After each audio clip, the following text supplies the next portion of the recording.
The Honorable Mr. Claghorn throws plenty of Dixie cups around. He and his cronies from both sides of the Mason and Dixon line can fill a lot of cuspidors. They can make quite a mess, that is, when they're playing at being patient, when they're sitting up all night, when they're waiting, till a tired little handful of liberals in the House loses its voice. When that happens, the gentlemen of the United States Senate spring into action, and it's all over in a flash.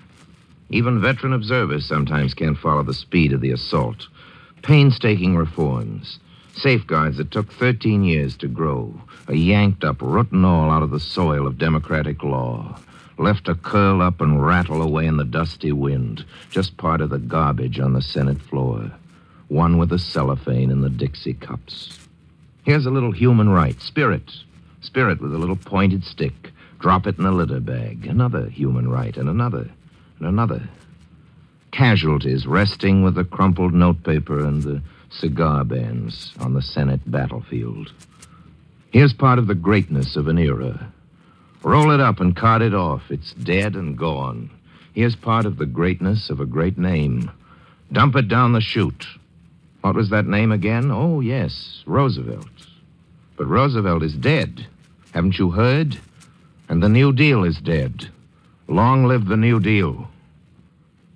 I've never seen a plague of locusts, but I've watched a swarm of bugs liquidating a farm field. First there's one bug, then thousands of bugs, then millions.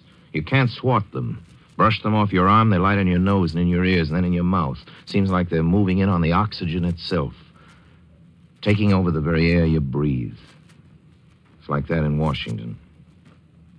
The Ball-Burt and Hatch bill first, price ceiling on labor legislation, then the case bill. Wait a minute, nobody thought it would go that far, but it did. It went much further.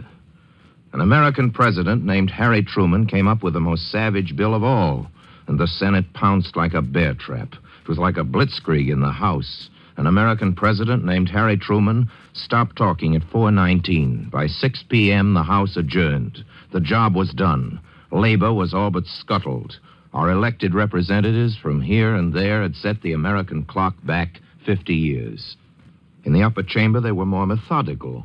They had plenty of votes to pass the Truman bill. But the smell of blood was in the air. You could hear the steady, quiet, careful champing of the tiger's teeth, finishing the kill. There was the case bill.